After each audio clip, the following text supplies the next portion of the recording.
नमस्ते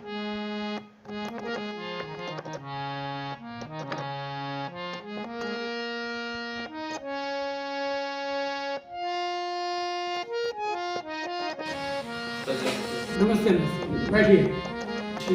बायोडाटा वगैरह लाए हो? जी सर, मैं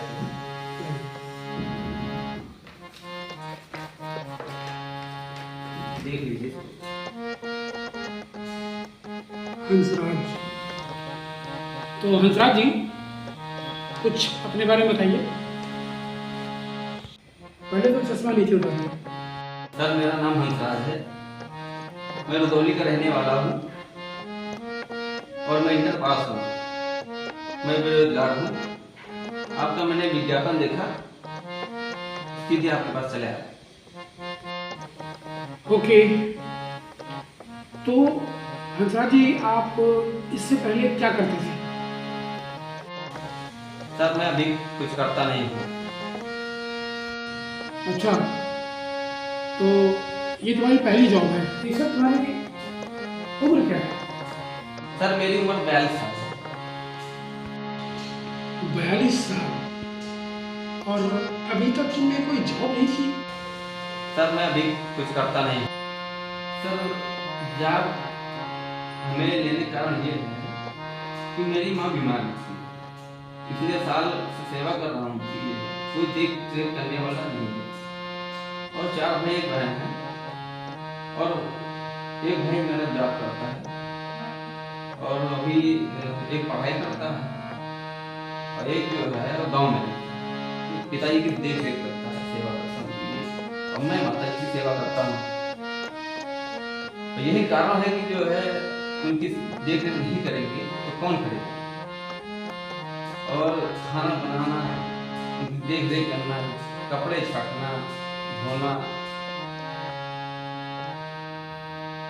ओके, तो मिस्टर हंसराज, आपने अभी तक शादी नहीं की?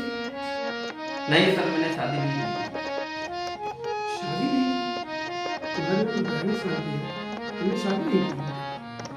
सर, मैंने शादी इसलिए नहीं की है क्योंकि मैं शादी करता हूँ तो पता नहीं किस तरह की वो औरत आए, किस मिजाज की आए औरत, उसके जहन में क्या चल रहा क्या नहीं चल रहा। मैं ऐसे भी बेरोजगार हूँ, ठीक है। और पता नहीं माँ की सेवा कर पाए कि ना कर पाए, ठीक है। और भाई हैं, वो खर्चा देखते हैं, हम तो बेरोजगार ही हैं। और घर से और गांव से हमारा पानी आ जाता है, तो उससे काम चल जाता है मेरा। अब पता नहीं उनकी सेवा कर पाए कि ना कर पाए वो औरत, यही कारण है कि जो है हमने शादी नहीं की। ठीक है मिस्टर हंसराज, मगर ये जरूरी तो नहीं कि आपके पास या आपकी लाइफ में कोई ऐसी औरत आ जाए जो आपकी माँ की सेवा ना करे। ऐसा भी तो हो सकता है कि वो औरत बहुत अच्छी हो, तुम्हारी भी लाइफ बदल जाए, तुम्हारी माँ की सेवा करे और सारा घर का काम करे। जब वो घर का काम करे तभी तो आप बाहर कुछ कर पाओगे ना। इसलिए शादी करना बहुत जरूरी है, ताकि ऐसा भी नहीं है, क्योंकि अगर वो आएगी तो इतना तो संस्कार से हो जमाने का, समाज की बातें, वो भी सोचेगी कि अगर कुछ करूँगी तो मेरे माँ बाप को मेरी बदनामी है। ऐसा नहीं कि अगर वो उसको आप अपने घर लाएंगे तो मैं खाना नहीं बना के खिलाएंगे, तुम्हारी माँ की सेवा नहीं करेगी। लेकिन फिर भी चलो, मैं मान लेता हूँ कि बहुत सी औरतें ऐसी होती हैं जो ऐसा नहीं करती हैं और अपने सास ससुर को तवज्जो नहीं देती है। मैं मान सकता हूँ। चलिए, मैं आपकी भावना को भी मैं आपकी भावनाओं की कदर करता हूँ कि आपने अपनी माँ के लिए अभी तक अपनी शादी नहीं की, अपनी खुशियों के बारे में नहीं सोचा, अपनी लाइफ के बारे में नहीं सोचा। अब 42 साल की उम्र में अब अगर शादी करते हो तो कैसे अब जीवन यापन करोगे? आपके लिए तो भाई, लेकिन फिर भी आज भी हम जैसे लोग जमाने में हैं, तो अपनी बच्चों की परवाह नहीं करते। ठीक है मिस्टर अंसराज, मैं आपका बायोडाटा मैंने देख लिया है और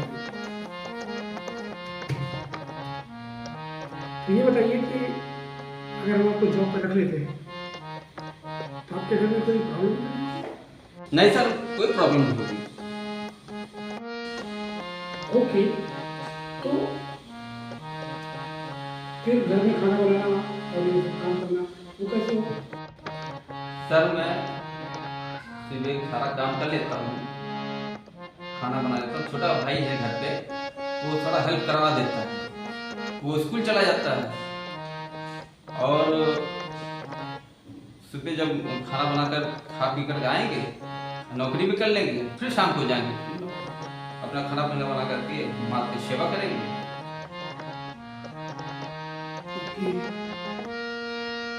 ठीक है मिस्टर अंसराज, मुझे आप जैसे ईमानदार व्यक्ति की जरूरत थी, क्योंकि आपकी भावनाएं बहुत अच्छी हैं, आपकी सोच बहुत अच्छी है और ये नौकरी मैं आपको देता हूँ, आप कल से आ सकते हैं। Thank you very much sir, बहुत बहुत धन्यवाद आपका जो आपने मुझे ये नौकरी दी है। और इस नौकरी का हकदार था क्योंकि मैं ईमानदार व्यक्ति हूँ और इससे बेहतर मैं माँ की सेवा करूँगा और माँ मेरी अच्छी हो जाएगी और हमेशा हमेशा जब तक रहेंगी पृथ्वी पर तो मैं सेवा करता रहूँगा। माँ से बढ़कर कोई नहीं मिलेगा। सर बहुत बहुत धन्यवाद। ठीक है मिस्टर अंसराज, आप कल से काम कर सकते हैं। बहुत बहुत धन्यवाद सर जी।